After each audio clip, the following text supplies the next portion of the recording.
ജ്യോതിഷത്തിലെ കാണാപ്പുറങ്ങൾ തേടുന്ന പ്രണവത്തിലേക്ക് എല്ലാ മാന്യ പ്രേക്ഷകർക്കും സ്വാഗതം. ഇന്ന് നമ്മളിവിടെ പറയുന്നത്, അതായത് ഇത്രയും കാലം നമ്മൾ തിയറിയാണ് പറഞ്ഞുകൊണ്ടിരുന്നത്, ഇപ്പോൾ പ്രാക്ടിക്കലാണ്. അതായത് നമ്മുടെ എല്ലാവരുടെയും കുടുംബത്തിൽ, എൻ്റെയും നിങ്ങളുടെ എല്ലാം കുടുംബ ജീവിതത്തിൽ ഓരോ കുടുംബത്തിലും സംഭവിച്ചുകൊണ്ടിരിക്കുന്ന യഥാർത്ഥ ജീവിത സത്യങ്ങളാണ് ഇവിടെ ആവിഷ്കരിക്കുന്നത്. കാരണം നമുക്ക് എങ്ങനെയെല്ലാം പറഞ്ഞു കൊടുത്തിട്ടും പലരും ജ്യോതിഷത്തെ തെറ്റിദ്ധരിക്കുകയാണ്. കാരണം പലരും പറയുന്നത് ഞങ്ങൾ ഒരുപാട് പൂജകളൊക്കെ നടത്തി പ്രത്യേകിച്ച് ഒരു ഗുണം ഉണ്ടായില്ല. അപ്പോൾ പൂജകൾ നടത്തുന്നതിന് വേണ്ടിയിട്ടാണ് നമുക്കൊരു അസുഖം വന്നാൽ നമ്മൾ ആശുപത്രിയിൽ പോയി ചികിത്സിച്ച് ആ അസുഖം മാറി പിന്നീട് വീണ്ടും പൂർണ്ണ ആരോഗ്യത്തോടുകൂടി ജീവിതം തിരിച്ചു പിടിക്കുന്ന പോലെ തന്നെയാണ് നമ്മുടെ ജീവിതത്തിൽ ഉണ്ടാകുന്ന പ്രശ്നങ്ങൾ പരിഹരിക്കുന്നതിന് യഥാർത്ഥത്തിലുള്ള ജ്യോതിഷ വഴിയിലൂടെ എല്ലാം സാധിക്കും. അങ്ങനെയുള്ള ഒരുപാട് അനുഭവസാക്ഷ്യം വീഡിയോ ഇട്ടിട്ട് പോലും പലരും വിറച്ചുകൊണ്ടിരിക്കുകയാണ്. അപ്പം അങ്ങനെ ആ വിറച്ചുകൊണ്ടിരിക്കുന്ന സമൂഹത്തിനൊരു ബോധവൽക്കരണം വരുത്തുന്നതിന് വേണ്ടിയാണ് ഒരു കൂട്ടായ്മയിലൂടെ എല്ലാവരുടെയും ജീവിതത്തിൽ സംഭവിച്ചുകൊണ്ടിരിക്കുന്ന കാര്യങ്ങൾ, നിത്യജീവിതത്തിൽ സംഭവിക്കുന്ന കാര്യങ്ങൾ നിങ്ങളുടെ മുമ്പിൽ അവതരിപ്പിച്ചുകൊണ്ടിരിക്കുകയാണ്. അപ്പോൾ ഈ അവതരണം കൃത്യമായിട്ട് നിങ്ങളെല്ലാവരും മനസ്സിലാക്കുക. അല്ലാതെ ആരെയും ചൂഷണം ചെയ്യാനോ പറ്റിക്കാനോ വേണ്ടിയിട്ടല്ല. നമുക്ക് യഥാർത്ഥത്തിൽ ജ്യോതിഷം എന്നാൽ എന്താണ്, അതിലൂടെ നമ്മുടെ ജീവിതത്തിൽ എന്തെല്ലാം മാറ്റങ്ങൾ വരുത്താൻ സാധിക്കും, അതിനു വേണ്ടിയിട്ടുള്ള ഒരു യഥാർത്ഥ ജീവിത അവതരണം തന്നെയാണ് ഇവിടെ നിങ്ങളുടെ മുമ്പിൽ അവതരിപ്പിക്കുന്നത്. എല്ലാവർക്കും നന്ദി, നമസ്കാരം. ഇവിടത്തെ പ്രശ്നം തന്നെ കഴിഞ്ഞിട്ടില്ല. ഒന്നത്തെ കാര്യം, ഇവിടുത്തെ പണി ഒതുങ്ങിയിട്ടില്ല. ചേച്ചി വരാൻ താമസിക്കും. എനിക്ക് വയ്യൊന്നും ടെൻഷൻ അടിച്ച് എന്നാലും ഞാൻ പണിയൊക്കെ കഴിയാതെ വരാണ്ട് എനിക്ക് പറ്റില്ല.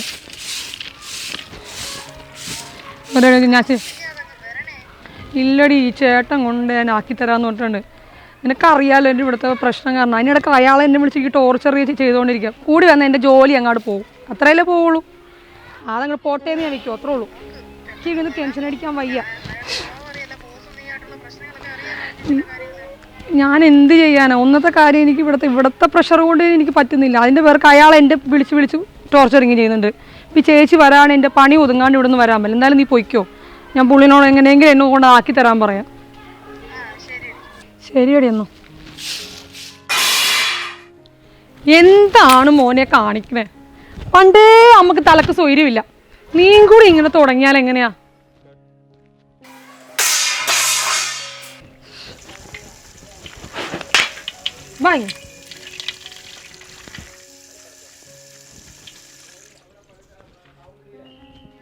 നേരവും പോയി.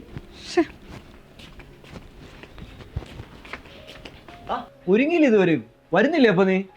അതുകൊള്ള കൊച്ചിനെ നോക്കണം, വീട്ടിലെ പണിയും നോക്കണം. എന്നാ കൊച്ചിനെ പിടി, ഞാൻ റെഡി ആയിട്ട് വരാം.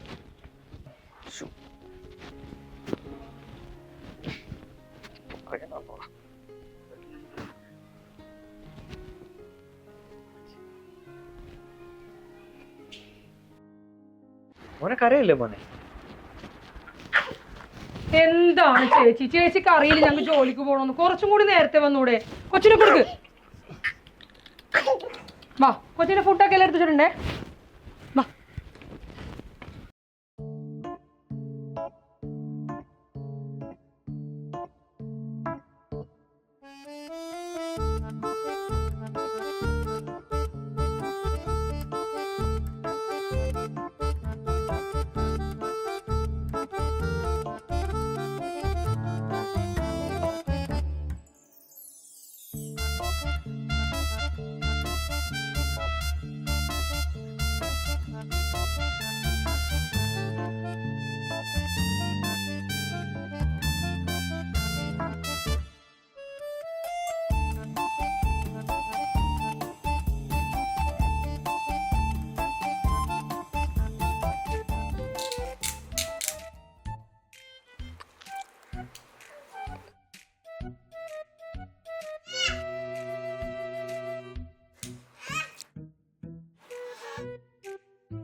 എന്താണ്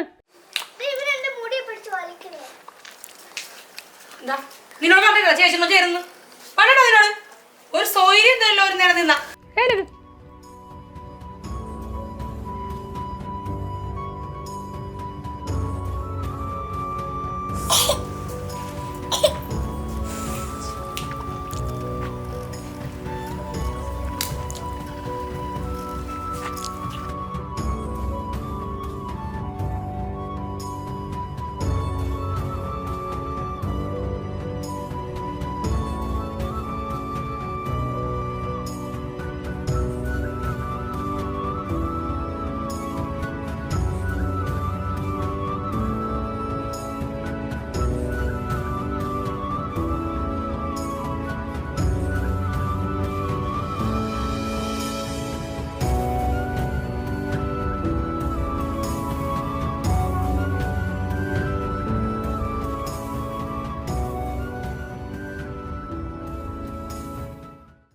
ഓഫീസിൻ്റെ ഇത്തരം പ്രശ്നങ്ങൾ നേരിടുന്ന സമയത്ത് തന്നെ എൻ്റെ കയ്യിൽ നിന്നൊരു ഫയൽ മിസ്സായി, അതിൻ്റെ പേരിൽ ഒരുപാട് ചീത്ത കേൾക്കുകയും മറ്റുള്ളവർ എന്നെ വെറുതെ ടോർച്ചർ ചെയ്യുന്ന രീതിയിൽ സംസാരിക്കുകയും ചെയ്തു. എനിക്കൊരു മോനുണ്ട്. ആ മോനാണെങ്കിൽ 2 വയസ്സ് പ്രായമാണ്. ഒരു കുട്ടിയെ കാണിക്കുന്നതിൽ അങ്ങേപ്പുറം കുരുത്തക്കേടാണ്.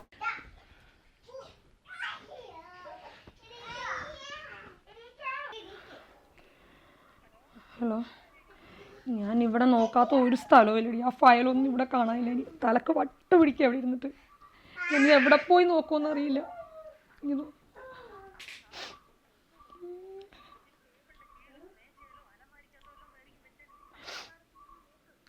ഞാൻ നോക്കിയിട്ട് ഇവിടെ കാണുന്നില്ലടി.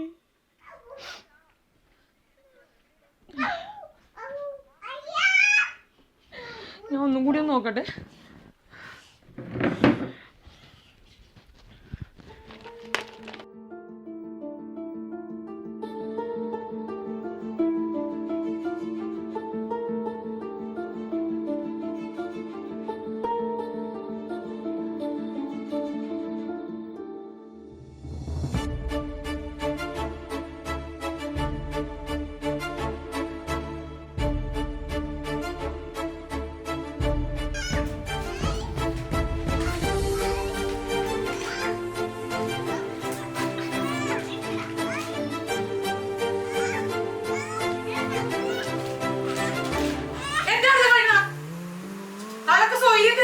ഓഫീസിന് പോയത് വീട്ടിൽ വന്നതൊക്കെ തന്നെ മനസ്സമാധാനം തരൂല ഇവിടെ. അപ്പോഴൊന്നും അറിയണ്ടല്ലോ, മക്കളെ ഇങ്ങനെ ഇടുന്നു ഭക്ഷണമാക്കി വിട്ടേക്കുക. സ്വൈര്യം തരില്ല ഒരു നേരം.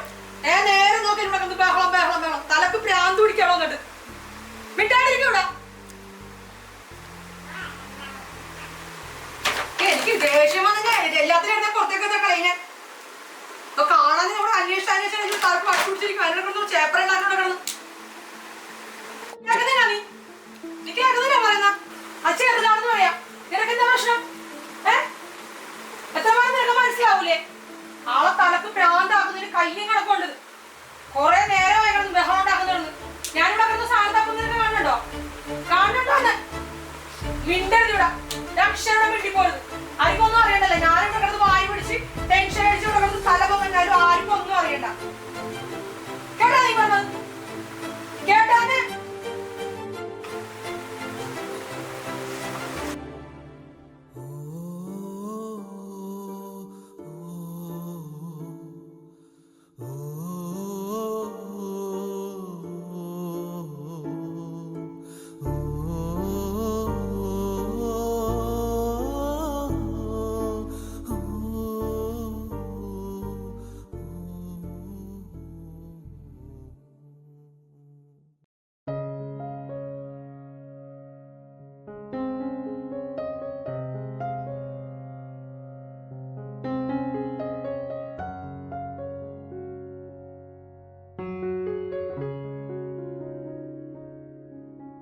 ഞാൻ വിളിച്ച് സംസാരിച്ചു. പക്ഷെ പെട്ടെന്നൊരു ആക്ഷൻ മേളിൽ നിന്ന് എടുക്കുക എന്ന് പറഞ്ഞാൽ എനിക്ക് മനസ്സിലാവുന്നില്ല എന്താന്ന്.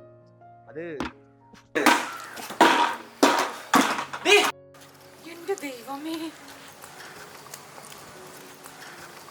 രേഷ്മേ, നീ എന്താ കാണി കൊച്ചിനെ നോക്കണേ? അത് പറഞ്ഞാലും മനസ്സിലാകത്തില്ല.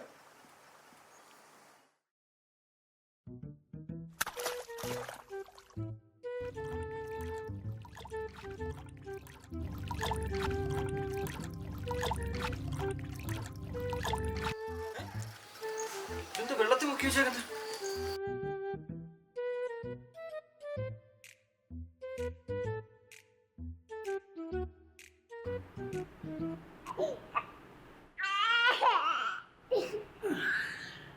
രേഷ്മ, നിനക്കെന്ത് പറ്റി? ഒന്നുമില്ല. നീ വിഷമിച്ചിരിക്കുന്ന? ഒന്നുമില്ലെന്ന് പറഞ്ഞില്ലേ? എന്താന്നറിയത്തില്ല, നമ്മുടെ മോൻ കൊണ്ടത് വെള്ളത്തിലിട്ട് നനച്ചിട്ടിട്ടുണ്ട്. നീ വേണേ നോക്കുന്നു.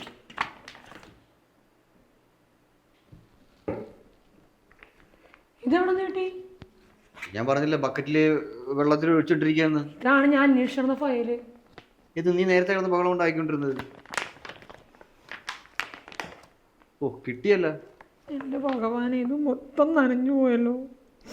ഇതിന്റെ പേരിൽ എനിക്ക് എന്തോരം ഓഫീസിൽ നിന്ന് വഴക്ക് മുഴുവൻ കേട്ടതാണെന്നറിയാമോ?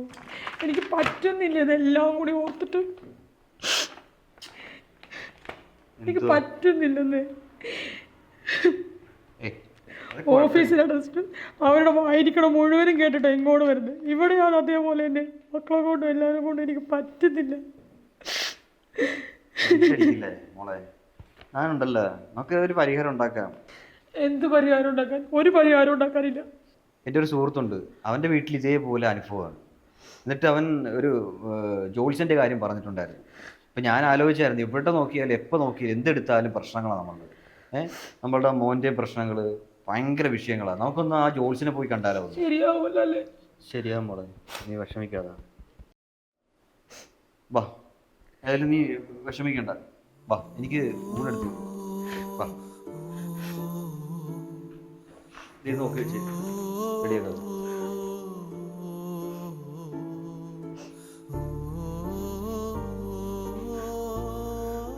എൻ്റെ ഇളയമോൻ ആ ഭയങ്കര കുസൃതിയാണ്.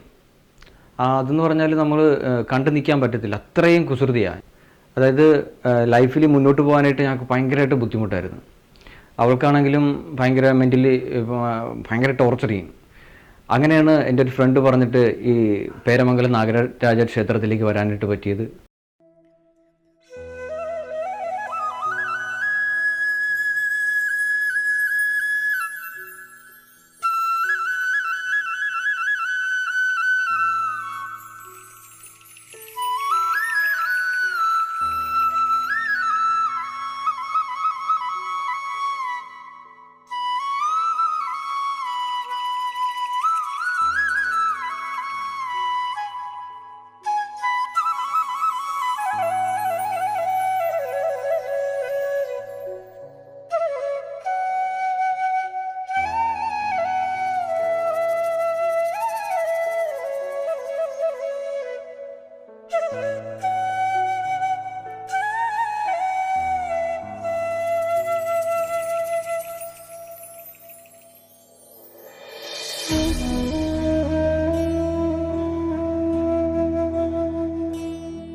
സാറേ, പിന്നെ എൻ്റെ പേര് രാജേഷ് എന്നാണ്, ഇത് വൈഫാണ് രേഷ്മ.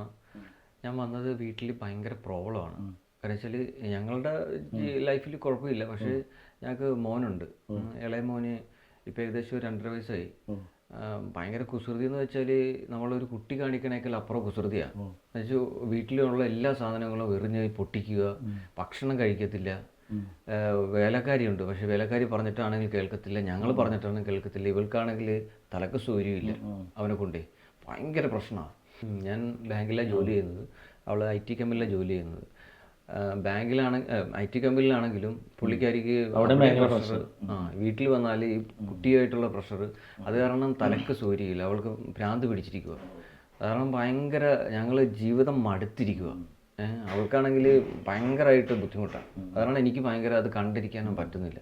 ഞങ്ങൾ ജീവിതം അവസാനിപ്പിച്ചോളാമെന്ന് വിചാരിക്കുന്ന രീതിയിലാണ് നിൽക്കുന്നത്. അപ്പോഴാണ് എൻ്റെ ഒരു ഫ്രണ്ട് പറഞ്ഞത്, ഞങ്ങൾക്ക് ജോത്സ്യനുണ്ട് ഓൾറെഡി. അപ്പോഴേക്കാണ് സാറിൻ്റെ കാര്യം പറഞ്ഞത്. അങ്ങനെയാണ് ഇവിടെ വന്നത്. നമ്മൾ സ്ഥിരം കാണുന്ന പുള്ളി പറയുന്നത് കുഴപ്പമൊന്നുമില്ല, ഓൾറെഡി ഡോക്ടറെ കാണിക്കാൻ പറഞ്ഞു. ഡോക്ടറെ കാണിച്ചിട്ടും അവർ പറയുന്നത് കുഴപ്പമൊന്നുമില്ല. അതായത് കുട്ടിയുടെ അടുത്ത് മറ്റുള്ളവർ നോക്കുമ്പോൾ കുട്ടിക്ക് വേറെ പ്രശ്നമൊന്നുമില്ല. അതെ അതെ, പ്രശ്നമൊന്നുമില്ല. നമുക്ക് രാശി വെച്ച് നോക്കാം. നിങ്ങളുടെ രണ്ടുപേരുടെയും പേര് നാള് പറയാം, ഓക്കെ. വീട്ടുപേര് പറയാം, അഡ്രസ്സ് പറയാം. എന്താ നോക്കാം പറഞ്ഞോളൂ. നമ്മുടെ പേര് രാജേഷ്, നക്ഷത്രം അശ്വതി. അശ്വതി, ആളുടെ പേര് രേഷ്മ അല്ലേ? രേഷ്മ, രോഹിണി. നാളൊക്കെ ചേരുന്നതാണ് കേട്ടോ. അതാണ് നിങ്ങൾ തമ്മിൽ വേറെ പ്രശ്നമൊന്നുമില്ല. അതെ.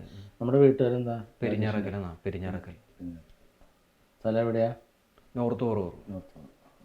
ഒന്ന് പ്രാർത്ഥിച്ച് നോക്കട്ടെ, ഞാൻ നോക്കട്ടെ എന്താ സംഭവം.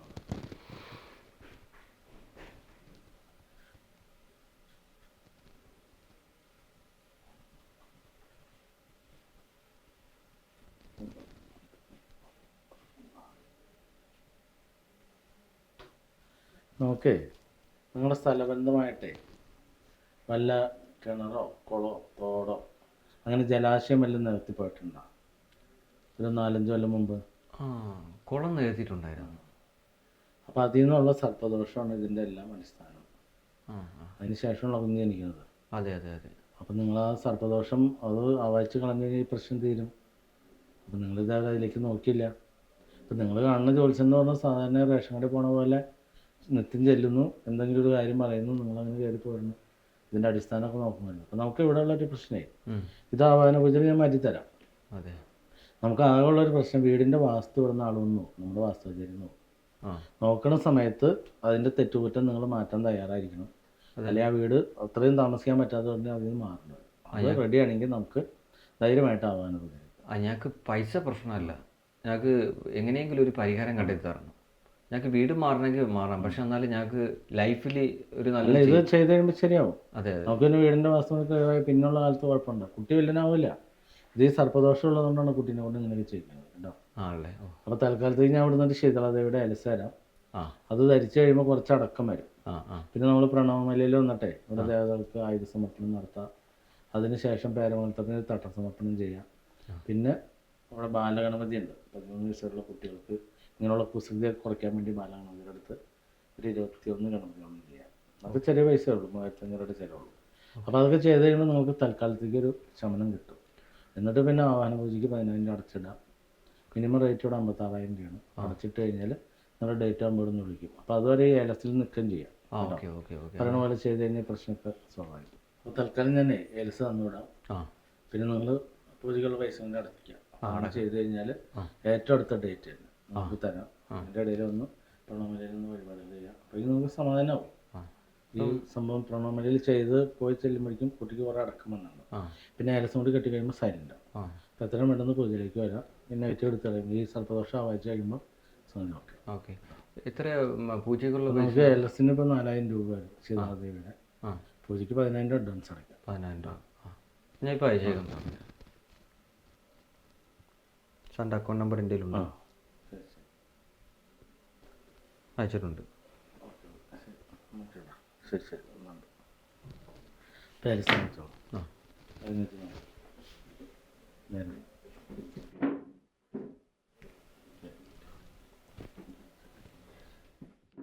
അങ്ങനെ ഞങ്ങൾ വന്ന് ഗുരുനാഥനെ കണ്ട് സംസാരിക്കുന്ന മുമ്പായിട്ട് തന്നെ ഞങ്ങളുടെ പ്രോബ്ലങ്ങൾ ഇങ്ങോട്ട് പറയുകയും അവിടുന്ന് കിട്ടിയ അതായത് വഴിപാടുകളും നേർച്ചകളെല്ലാം ചെയ്തു കഴിഞ്ഞ് ആവാഹന പൂജയിലേക്ക് പങ്കെടുത്തു.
അത് ആ പങ്കെടുത്ത് കഴിഞ്ഞപ്പോൾ തന്നെ ഞങ്ങൾക്ക് ഒത്തിരി മാറ്റങ്ങളുണ്ടായി.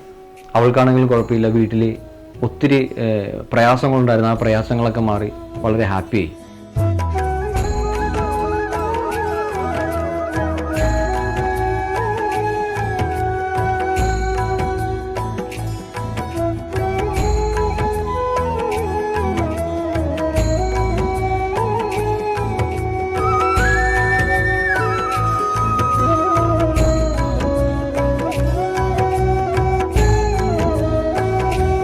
അപ്പം നിങ്ങൾക്ക് ഇതുപോലെ എന്തെങ്കിലും പ്രശ്നം ഉണ്ടെങ്കിൽ തീർച്ചയായിട്ടും ഈ നാഗരാജ ക്ഷേത്രത്തിലേക്ക് വരിക, ഗുരുനാഥനെ കാണുക.